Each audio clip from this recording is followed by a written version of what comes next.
ನಮಸ್ತೆ ಎಲ್ಲರಿಗೂ ಅಮ್ಮನ ಕೈ ರುಚಿ ಚಾನಲ್ಗೆ ಸ್ವಾಗತ. ಇವತ್ತು ನಾನು ಸಿಂಪಲ್ಲಾಗಿ ಟೊಮೆಟೊ ರೈಸ್ ಮಾಡೋದು ಹೇಗೆ ಅಂತ ತೋರಿಸ್ಕೊಡ್ತೀನಿ. ಇದು ಸಿಂಪಲ್ಲಾಗಿ ಮಾಡ್ಬೋದು, ತುಂಬ ಬೇಗನೆ ಆಗುತ್ತೆ. ಬ್ರೇಕ್ಫಾಸ್ಟ್ ರೆಸಿಪಿ ಇದು. ಮೊದಲಿಗೆ ನಾನು ಮಿಕ್ಸಿ ಜಾರ್ ತೊಗೊಂಡಿದ್ದೀನಿ, ತೆಂಗಿನಕಾಯಿ ತೊಗೊಂಡಿದ್ದೀನಿ, ತೆಂಗಿನ ಹಾಲು ಮಾಡ್ಕೊಳೋಣ. ಅರ್ಧ ಓಳ್ ತೊಗೊಂಡಿದ್ದೀನಿ ನಾನು ತೆಂಗಿನಕಾಯಿ. ನೀರು ಹಾಕ್ಬಿಟ್ಟು ಒಂದೆರಡು ಸಲ ತೆಂಗಿನ ಹಾಲು ತಗೊಳ್ಳೋಣ.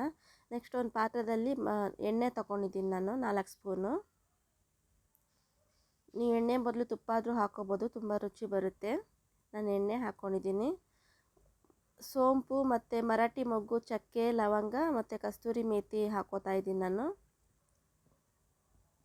ಲವಂಗ ಮತ್ತು ಚಕ್ಕೆ ಕಮ್ಮಿ ಹಾಕ್ಕೋತಾ ಇದ್ದೀನಿ, ಯಾಕಂದರೆ ಅದು ಬಾಯಿಗೆ ಸಿಕ್ಕರೆ ಫ್ಲೇವರ್ ತಿನ್ನಲ್ಲ ನಮ್ಮ ಮನೆಗೆ, ಅದಕ್ಕೆ ಕಮ್ಮಿ ಹಾಕ್ಕೋತಾ ಇದ್ದೀನಿ. ನಿಮ್ಗೆ ಬೇಕಾದರೆ ಹಾಕ್ಕೊಳ್ಳಿ. ಪಲಾವ್ ಎಲೆ ಹಾಕ್ಕೊಂಡಿದ್ದೀನಿ 2. ಎಣ್ಣೆದಲ್ಲಿ ಅದೆಲ್ಲ ಫ್ರೈ ಮಾಡ್ಕೊಳ್ಳೋಣ. ಸ್ವಲ್ಪ ಉದ್ದುದ್ದ ಕಟ್ ಮಾಡ್ಕೊಂಡಿದ್ದೀನಿ ಈರುಳ್ಳಿ, ಅದು ಹಾಕ್ಕೋತಾ ಇದ್ದೀನಿ ನಾನು. 2 ಈರುಳ್ಳಿ ಹಾಕ್ಕೋತಾ ಇದ್ದೀನಿ. ಚೆನ್ನಾಗಿ ಫ್ರೈ ಮಾಡಬೇಕಿದು, ತುಂಬ ಬೇಗ ಆಗುತ್ತೆ. ಫುಲ್ ವಿಡಿಯೋ ನೋಡಿ, ಯಾವುದೇ ರೆಸಿಪಿ ಆಗಲಿ ಫುಲ್ ವಿಡಿಯೋ ನೋಡಿ ನಿಮ್ಗೆ ಹೇಗೆ ಮಾಡೋದಂತ ಗೊತ್ತಾಗುತ್ತೆ. ಅರ್ಧ ನೋಡಿಬಿಟ್ಟು ಆಫ್ ಮಾಡಬೇಡಿ. ಫುಲ್ ವಿಡಿಯೋ ನೋಡಿ ಹೇಗಿದೆ ಅಂತ ತಿಳಿಸಿ. ನೀವು ಮನೆಗೆ ಟ್ರೈ ಮಾಡಿ ಕಮೆಂಟಲ್ಲಿ ಹೇಗಿದೆ ಅಂತ ತಿಳಿಸಿ. ಶುಂಠಿ ಬೆಳ್ಳುಳ್ಳಿ ಪೇಸ್ಟ್ ಹಾಕ್ಕೋತಾ ಇದ್ದೀನಿ 1 ಸ್ಪೂನು. ಇದು ಮಸಾಲೆ ರುಬ್ಬದೆ ಮಾಡ್ತಾರೆ ಟೊಮೆಟೊ ರೈಸ್. ಇದು ಮಸಾಲೆ ರುಬ್ಬಿ ಮಾಡೋದು ನಾನು ಮತ್ತೊಂದು ಸಲ ತೋರಿಸ್ತೀನಿ ನಾನು ವಿಡಿಯೋನ. ತುಂಬ ಬೇಗ ಆಗೋ ರೆಸಿಪಿ ಇದು. ಮೆಣಸಿನ್ಕಾಯಿ ತೊಗೊಂಡಿದ್ದೀನಿ 4 ಹಸಿಮೆಣಸಿನ್ಕಾಯಿ.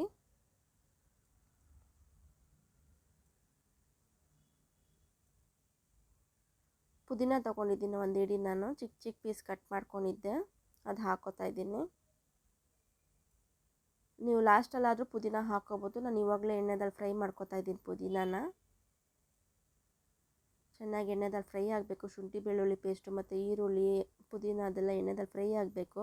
ಟೊಮೆಟೊ ತೊಗೊಂಡಿದ್ದೀನಿ 4 ಟೊಮೆಟೊ. ಫಾರಮ್ ಟೊಮೆಟೊ ತೊಗೊಂಡಿದ್ದೀನಿ 4. ನಾಟಿ ಟೊಮೆಟೊ ಅಂದರೆ ಇನ್ನೂ ತುಂಬ ರುಚಿ ಬರುತ್ತೆ. ನಾಟಿ ಟೊಮೆಟೊ ಇದ್ದಿಲ್ಲ, ಅದಕ್ಕೆ ನಾನು ಫಾರಮ್ ಟೊಮೆಟೊದಲ್ಲಿ ಮಾಡಿದ್ದೀನಿ. ಬಟಾಣಿ ತೊಗೊಂಡಿದ್ದೀನಿ, ಹಸಿ ಬಟಾಣಿ ಇದು, ನಾನು ನೆನೆಸಿದಲ್ಲ, ಅದು ಹಸಿ ಬಟಾಣಿ ಇದು. ಉಪ್ಪು ಹಾಕ್ಕೋತಾ ಇದ್ದೀನಿ ರುಚಿಗೆ. ಟೊಮೆಟೊ ಎಲ್ಲ ಬೇಯಲಿ ಬೇಗ ಅಂತ ಹೇಳ್ಬಿಟ್ಟು ಇವಾಗಲೇ ಉಪ್ಪು ಹಾಕ್ಕೋತಾ ಇದ್ದೀನಿ. ಇದು ಅಷ್ಟೊಂದು ಖಾರ ಏನು ಬರಲ್ಲ, ಮಕ್ಕಳು ಇಂದ ದೊಡ್ಡೋರವರೆಗೂ ತುಂಬ ಇಷ್ಟಪಟ್ಟು ತಿಂತಾರೆ, ಆ ಥರ ಚೆನ್ನಾಗಿರುತ್ತೆ. ಅರಿಶಿನ ಹಾಕ್ಕೊಂಡಿದ್ದೀನಿ ಅರ್ಧ ಸ್ಪೂನು.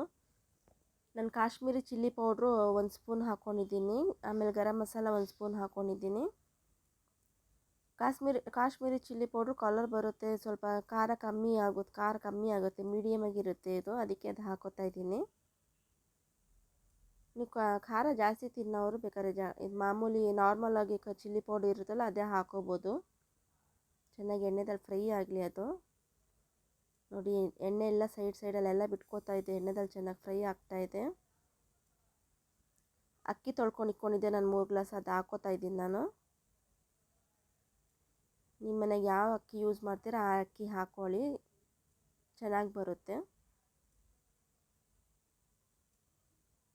ಒಂದು 5 ನಿಮಿಷ ಅದನ್ನು ಫ್ರೈ ಮಾಡಬೇಕು, ಅಕ್ಕಿ ಜೊತೆಗೆ ಫ್ರೈ ಮಾಡಬೇಕು ಎಲ್ಲನೂ. ಈಗ ಮಾಡ್ಕೊಳ್ಳಿ ನೀವು, ತುಂಬ ರುಚಿ ಬರುತ್ತೆ. ಕೆಲವ್ರು ಏನು ಮಾಡ್ತಾರೆ ಅಂತ ಹೇಳಿದ್ರೆ ನೀರು ಹಾಕ್ಕೊಂಡು ಆಮೇಲೆ ಅಕ್ಕಿ ಹಾಕ್ಕೋತಾರೆ. ಈಗ ಒಂದ್ಸಲ ಮಾಡ್ಕೊಂಡು ತಿನ್ನಿ, ಹೇಗೆ ಬರುತ್ತೆ ಅಂತ ತಿಳಿಸಿ. ತುಂಬ ಅಂದರೆ ತುಂಬ ರುಚಿ ಬರುತ್ತೆ. ನಾನು ತೆಂಗಿನ ಹಾಲು ತಗೊಂಡಿದ್ನಲ್ಲ ಅದು ಹಾಕ್ತಾಯಿದ್ದೀನಿ. 3 ಗ್ಲಾಸ್ ಅಕ್ಕಿ ಹಾಕ್ಕೊಂಡಿದ್ದೀನಿ, ಅದರಲ್ಲಿ 1 ಗ್ಲಾಸ್ಗೆ 2 ಗ್ಲಾಸ್ ನೀರು ಥರ ಹಾಕ್ಕೋತಾ ಇದ್ದೀನಿ. ನೋಡಿ 2 ಗ್ಲಾಸ್ ಬಂದಿದೆ ಇದು ತೆಂಗಿನ ಹಾಲು. ಮತ್ತು 4 ಗ್ಲಾಸ್ ನೀರು ಹಾಕ್ಕೋತೀನಿ ನಾನು. ತೆಂಗಿನ ಹಾಲು ಹಾಕೋದ್ರಿಂದ ತುಂಬ ರುಚಿ ಬರುತ್ತೆ. ಇದು ಉದ್ರುದ್ರೂ ಚೆನ್ನಾಗಿ ಬರುತ್ತೆ ಇದು.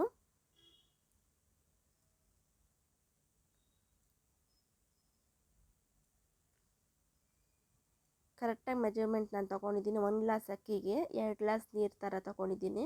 ನಾನು 3 ಗ್ಲಾಸ್ ಅಕ್ಕಿ ತೊಗೊಂಡಿದ್ದೆ, 6 ಗ್ಲಾಸ್ ನೀರು ಹಾಕ್ಕೊಂಡಿದ್ದೀನಿ. ಇವಾಗ ಕುದಿಯೋಕೆ ಇಕ್ಕೊಳ್ಳೋಣ ಇದು. ನೋಡಿ ಮಸಾಲೆ ರುಬ್ಬಂಥದ್ದಿಲ್ಲ, ಏನು ತಲೆನೋವು ಇಲ್ಲ. ಈ ಥರ ಬೇಗ ಮನೆಗೆ ಮಾಡ್ಕೋಬೋದು. ಈಸಿ ಮೆಥಡಲ್ಲಿ ತೋರಿಸ್ತಿದ್ದೀನಿ ನೋಡಿ. ಮಧ್ಯ ಕೈ ಆಡಿಸ್ಕೊಳ್ಳಿ, ಇಲ್ಲಾಂದರೆ ತಳ ಹಿಡ್ಕೊಬಿಡುತ್ತೆ. ತುಂಬ ಬೇಗನೂ ಆಗುತ್ತೆ. ಕುಕ್ಕರಲ್ಲೂ ಮಾಡ್ಕೋಬೋದು, ನೀವು ಕುಕ್ಕರಲ್ಲೂ ಮಾಡ್ಕೊಳ್ಳಿ.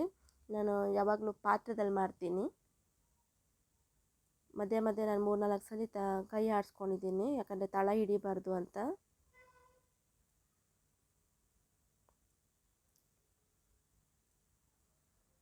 ನೋಡಿ ಮತ್ತೆ ಮುಚ್ಚಿಕೊಂಡಿದ್ದೀನಿ. ಒಂದು 5 ನಿಮಿಷ ರೆಡಿಯಾಗಿ ಹೋಗೋದು. ನೋಡಿ ಇವಾಗ ರೆಡಿ ಆಯಿತು. ನೋಡಿ ಎಷ್ಟು ಬೇಗ ರೆಡಿ ಆಗುತ್ತೆ ಅಂತ, ಎಷ್ಟು ಚೆನ್ನಾಗಿ ಬಂದಿದೆ ಅಂತ. ತಿನ್ನೋಕ್ಕೂ ಅಷ್ಟೇ ಚೆನ್ನಾಗಿರುತ್ತೆ, ರುಚಿಯಾಗಿರುತ್ತೆ. ನೀವು ಮನೆಗೆ ಟ್ರೈ ಮಾಡಿ, ಹೇಗಿದೆ ಅಂತ ತಿಳಿಸಿ. ಹೊಸಬ್ರು ಯಾರ್ಯಾರು ನೋಡ್ತಾರೆ ಪ್ಲೀಸ್ ಸಬ್ಸ್ಕ್ರೈಬ್ ಮಾಡ್ಕೊಳ್ಳಿ, ಲೈಕ್ ಮಾಡಿ, ಸಪೋರ್ಟ್ ಮಾಡಿ.